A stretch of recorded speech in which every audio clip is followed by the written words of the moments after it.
What's up, y'all? Another episode, back again. Things and Stuff, TNT. On today's episode, we're going to be talking about the NBA playoffs. Last night, we were witness. A$AP Rocky's new album, Test, and the Drake and Pusha T beef, and Avengers movie review, and Deadpool. Also, we're going to be talking about Solo, a Star Wars story. That came out, box office, how'd it do, man? This, that, and more coming at you. 5, 4, 3, 2. Let's get it. What's up, everybody, and welcome to another edition, another installment. Been a long time. We shouldn't have left you without some dope shit to step to, but we are back, man. Welcome to another episode of Things and Stuff with TNT. I go by the name of Terrell. Right here is my right-hand man, my co-host. Trayvon. And man, welcome, man. I know it's been a while, but we're back. A lot of things to talk about, a lot of things going on in the world, and we're going to jump right into it, man. NBA playoffs. Western Conference Finals going to a Game 7. Eastern Conference going to the Game 7. As of this time, as of this recording, we just witnessed greatness last night. LeBron James going to the finals once again, man. How you feel about it? This is 8 straight times, correct? 8 straight time, 9 overall. That's crazy, man. 15-year career. 15-year career, he's been to the finals 8 straight years. Yeah. Jordan and Kobe have never done that, so that's something he's better than them at, is getting to the finals, I say that. For sure. That game yesterday, man, it looked like the Cavs were about to lose, you know. But LeBron got the help he needed for Jeffrey. He had 19 points, 8 boards. Big game out of Jeffrey. Yeah. And LeBron took it over. He played the whole game, 48 minutes. Yeah. Which is what you need, man. If it's me, if I'm the coach, my best player, Game 7, look, you're playing the whole game. I mean, like, the timeouts are long enough. With the way the TV timeouts are set up, they're a little bit longer than normal regular season. It's the playoffs, man. It's win or go home. So, you know, you need that out of LeBron. Question, what do the Celtics do now? The Celtics, man, they had a good year. They over-exceeded every expectation. I think even with Kyrie, people didn't think they were going to be right here. Right. So next year, Kyrie back healthy, maybe Gordon Hayward back healthy. Do you see what it looks like, or do you trade Kyrie? I don't know. You can see what it looks like. Like, Kyrie next year will be on his year left of his contract. Right. His knees have. He's coming off a knee injury. Maybe you trade him, see what you get. Yeah, I mean, if I'm the Celtics, I personally take a good hard look at trading them. I know one of the narratives out there is you would trade them for Kawhi Leonard. I don't really know how that fits, but that's still a lot of wings, a lot of forwards between Gordon Hayward, Jason Tatum, Jaylen Brown. That's like a lot of people that are doing the same thing. So I don't know if that's the move, but I for sure look at, all right, what can I get? Because, you know, Terry Rozier, he makes Kyrie kind of expendable. Kyrie makes so much money. Everybody else is cost controlled. It's I mean, good problems to have if you're Danny Ainge. Right. And you still got draft picks. Definitely. And even though Terry Rozier had a bad Game 7, he still proved that he's a starter point guard in the league. Definitely. So, And these guys are all young. I think ultimately, I mean, take nothing away from LeBron, but ultimately what it boiled down to me was that the Celtics were just too young and inexperienced. They started making a little dumb mistakes towards the end. Like the last 4 minutes of the game, a lot of wide open threes were missed, a bunch of stagnated offense. It was, but I think they got, good things to look forward to. Hopefully not too good, because it's still Lakers all day, But that boy Jason Tatum. Oh, the dunk on LeBron. Oh, and he from St. Louis, So yeah. A little hype right there. That dunk and the buck after, like, oh, okay. Yeah. So they got to get, and plus Jason Tatum's going to be a star, so like, they got to start in the making for sure. So, and Jaylen Brown's good, right. So they can trade Kyrie, and I don't think they'd be good. Yeah. I mean, one more thing with LeBron, though. How about this? 39 points, 15 rebounds, 9 assists. Almost close to the triple. 48 minutes. He's always 15th year. Played all 82 games this year. I was ready to write him off. Like, maybe he's not the best anymore in the league. Maybe, KD's taking it because KD, for the regular season, KD was playing both ways. Yeah. LeBron wasn't really playing defense like that. Understandably, because now we're in the playoffs. He rested himself on defense, and now he can really turn it up when it matters. So, shouts out to him. Yeah, that's crazy. And he's all Game 7s against the Celtics. That boy is going to turn it up. And that's proven fact. Yeah. So, Who do you think wins the Western Conference? Western Conference, we got Golden State tonight versus Houston. Without Chris Paul? About time y'all see this, we'll know. So I'm gonna say right now, I'm gonna say right now, Golden State takes it. No Chris Paul. I think it's not even that close. I think probably the third quarter they blow it open as they tend to do, and then it's Warriors and Cavs in the finals again. How do you see it playing out? I see the Warriors, but if it's the same chance the Rockets make it, LeBron beating the Rockets. But that's happening. I agree. If the Rockets, even if Chris Paul plays tonight, I don't think he's gonna be healthy enough to make it through a whole nother playoff series against LeBron. Yeah. I think that would be LeBron's fourth championship, and how crazy would that be? I don't know where it ranks him all time. I don't know. That's questions for a different day, ladies. Right. We're not about to answer that. But for sure, Warriors, Cavs. Official prediction. How do you see that playing out? The Warriors sweeping LeBron. Sweep? Yeah, the LeBron going to LA to team up with Paul George and Young Guns. I say it'll be a gentleman's sweep. Yeah, 5. Warriors in 5. I mean, just out of respect for LeBron. I mean, we just saw what he did for really the majority of these playoffs. I mean, he's been tired at points, but even those games, he still put it up big numbers. Out of respect for LeBron, I think they can get one. But this team that they have this year is worse than the team they had last year, and that team was out at 5. Right. So I just don't see a way that the Cavs can, really make this a competitive series. But out of respect for LeBron, I'll say they get one in Cleveland. Yeah, I respect that. So you think LeBron goes to LA? After this year, I think LeBron definitely leaves. I think it makes a lot of sense for him to go to LA. Yeah. I don't know if that's necessarily the move. If I'm him, I probably look at going towards Houston. The only other real option is Philly, and I don't think that's a good fit. I for sure would not stay with the Cavs if I was LeBron, though. They're so far over the luxury tax. Yeah. Before the trade deadline, they had the oldest roster in the league. That team, they don't attract free agents, and like I said, they're over the salary cap, so they can't even really sign any big free agents. And even if let's say it's Houston goes to the finals and he beats them, I still think he should just leave because the next year team is going to be horrible. I don't know what you're going to do. You're going to get to go to Cleveland to play. Exactly. And like I said, they're strapped for money. It's not like they can even bring in any big names. So it'd definitely be difficult. If I'm LeBron, it's Philadelphia, Houston Rockets, or the Lakers. We'll see what happens. I think the Lakers make a lot of sense, but if I'm him personally, I'd probably go towards Houston. That's a more surefire bet to be head up with Golden State. But is that it for the playoffs? Yeah, man, I think we'll move right along. New music coming out. This past week we saw Pusha T drop. We saw A$AP Rocky drop. I haven't got a chance to really dive into the A$AP. I know you have. How are you feeling about it? The A$AP Rocky slaps for the songs I heard. That Tony Tone, the Dirt song, the album. I have heard that. That shit is, I was just bumping that car the way over. You feel me? That shit fire. He has one. I heard that Cap Vaughn like last year. He played a snippet of it. Was this Distorted Records? Oh, okay. I fuck with that because I heard it live. So hearing that. And I haven't listened to the rest of it, but I'm planning to get to it. But for what I heard, it's been pretty dope. Yeah, man. And in that same vein, I listened to the majority of the Pusha T. I didn't really get a chance to listen to one of the tracks. I don't know. It's only 7, so I've listened to basically the entire album.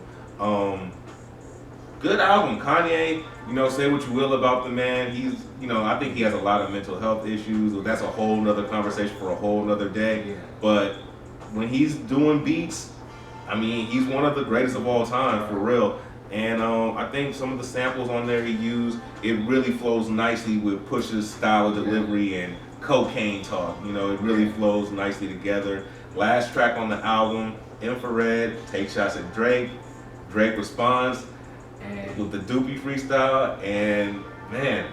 Bruh, I don't understand how Drake is not really considered a rapper. Like, he's considered like singing, right? And he's giving bars to these rappers that are coming to him, and right away there's no delay, no delay at all. The thing that puts Drake's over the top for me, the Doopy freestyle, is like he was hitting Pusha with some facts. Like, how are you gonna get on me and say, "Oh, I use writers," when I know for a fact I've written for Kanye multiple times?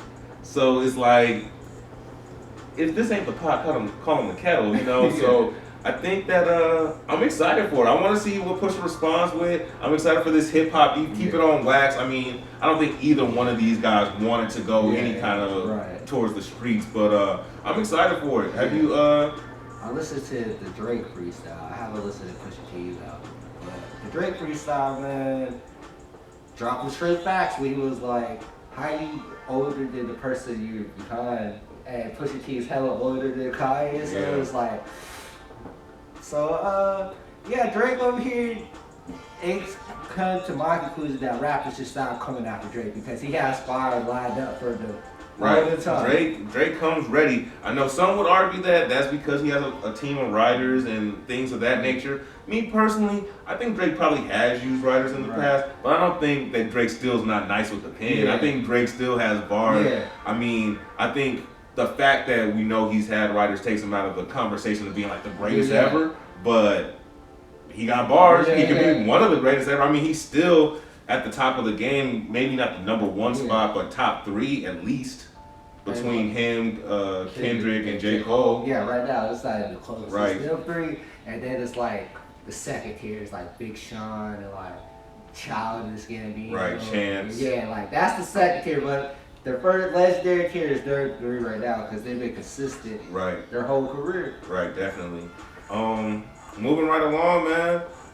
Solo came out this weekend, and disappointment at the box office, man. This movie was projected to do about 150 million opening weekend, which was, you know, that's a great opening weekend. Some even peg it as high as 170. It ended up finishing with 85 million for the regular 3-day total. It is Memorial Day weekend, so 4-day total, it finished with 103 million. That is a disappointment, especially considering like the expectation. This is a Star Wars movie. This is young Han Solo. What happened, man? I know you're into Star Wars. You know you're into it, man. And how do you feel, man? Have you seen it? I haven't seen it. I was gonna go. So you're part of the problem. I was gonna go see it the other day, but I might go see it today after this airs. But for me personally, a Star Wars fan, I didn't want a Han Solo movie. I would have rather wanted an Obi-Wan Kenobi, maybe like young Darth Vader film after Revenge of the Sith. But it was kind of hard to get me excited for a Han Solo movie because I know what Han Solo was, a smuggler. We really don't need a backstory about that. Right. But I still want to go see it to support Donald Glover. I heard the reviews honestly said that his performance was up there and one of the most pleasurable things to watch about it. So I want to go check it out just to support. But yeah, it's kind of hard to get people excited for that. I think they should just focus on finishing this trilogy with Rey and Finn and then just focus on something else. Me as well, man. I mean, not being a hardcore Star Wars fan like that, just a fan of movies, a fan of film, I was definitely surprised to see this one come so well under expectations. But for me personally, this was also one that I wasn't necessarily excited about. I know there was a lot of, things going on behind the scenes with the first directors. Lord and Miller, the writers of the Lego movie, were supposed to be the directors of this. They got fired early on in the process. They were bumping heads with Kathleen Kennedy, who runs the whole Star Wars film division. Brought in Ron Howard, legendary director. Things seemed to smooth out, but I think some of that might have, put a bad taste in people's mouths. I think the fact that, like you said, a lot of Star Wars fans weren't looking for a Han Solo movie. I think maybe that has something to do with it. And then just overall, me, like I said, from the outside looking in, none of the trailers really caught me. Like, this looks like a cool movie, but not something that I need to go out and see right away. So, for most of the reasons, I think those contributed. Do you think it'll have legs? Do you think it, maybe this first weekend it didn't do so well, but next weekend it might? Yeah, I think it might be better next week. I feel like more people might just go see it. Right. I mean, it could definitely have legs, especially because you have to think of just where we at as an economy. Like, we just had Avengers, we just had Deadpool 2. So coming right into, Han Solo, I mean, maybe, people went back for repeat viewings of other movies, and, this movie will continue to hold steady for a couple weeks. Right. I see that happening. Right along, speaking of Avengers, 258 million opening weekend at the box office when it dropped. We talked about it many times on this show leading up to it. Great movie, man. Broke the box office record for opening weekend. At this point, is at about 1.9 billion worldwide. Oh my God. It looks like it has a good chance at reaching 2 billion. Two? Crazy movie, man. I know we've both seen the movie multiple times. How do you feel about it, man? Man, great movie. Great movie. I don't know. Marvel, the last two movies they dropped have been, it's been Black Panther and Avengers. Right. And those two movies can set the Marvel up, like, set their universe straight. Like, they don't really need another movie to come out for a while. Right. And they can just focus on the other stuff. But They're following up with Ant-Man and the Wasp, which drops in July. I'm also excited about that. Not the same level of excitement, of course, but the first movie was very good, Ant-Man. I am curious to see how, this fits into the Marvel, scope of thing. And that's one of the things that makes Marvel so good is that everything just fits so perfectly. And they laid the groundwork early without trying to just immediately cram everything together, which I think is some of the problems with the DC universe. they try to rush it. Marvel actually took their time. I know it was a long process because it started off with Iron Man, 2008. And it took a long process to get where we're here now. And DC could take a lot from that. Man, I love everything about Avengers. The action was dope. My favorite part was Spider-Man. His suit was wicked to say. The Iron Spider, I think, is the name of the suit. Yeah. So many good things. I mean, a lot of Easter eggs, a lot of jokes, action, superb, the acting. Yeah. I mean, Josh Brolin should probably, it's not going to happen, but he should get a nomination for this performance. He did a great job as Danny. Did you like, because you seen Deadpool, I haven't seen it yet. Did you like him better than Avengers or Deadpool? Two completely different characters. I would say Avengers. Like I said, I think he can get nominated for the work he did on Avengers. How did you do with Deadpool though? He did a great job. Deadpool's also another movie that I very much enjoyed. One of the things to look out for, man, aside from the show, is movie reviews. We're gonna start that sometime soon, so be on the lookout for that. But yeah, man, I think Deadpool 2 lived up to my expectations. It's right in line with the first one. It's hard to make. You never get a second chance at a first impression, so the first Deadpool, I probably hold it a little higher, but that's because I didn't exactly know what I was walking into. Right. Walking into this one, man, still a great, enjoyable time. Very much enjoyed that movie, so you got to see it when you get a chance. I might go see that or Han Solo. After you see Han Solo, I mean, like you said, I got I'm Star Wars fan. I got to support, and my boy Donald Glover's in there, so I got to support. Right, and I am definitely looking forward. That's to what made me want to see the movie. His spot in the trailer, I was like, got me hyped for it, and then I was like, that's it, though, nothing else. But is that it? Yeah, man, that's going to wrap up this episode, man. We just want to get back to the people. Like, share, subscribe, tell your homies, tell your friends, tell your family, man. And get at us, man. You can find me all social media platforms, G5 the Legend. That's G5DALEGEND. Twitter, Instagram, Snapchat. Holla at me, man. Holla at us on this page. Yeah, man. Follow Things&Stuff at TNT Things&Stuff on Instagram, Snapchat, Twitter. And that's it, folks. We're out of here. Hey, Wakanda forever. Always.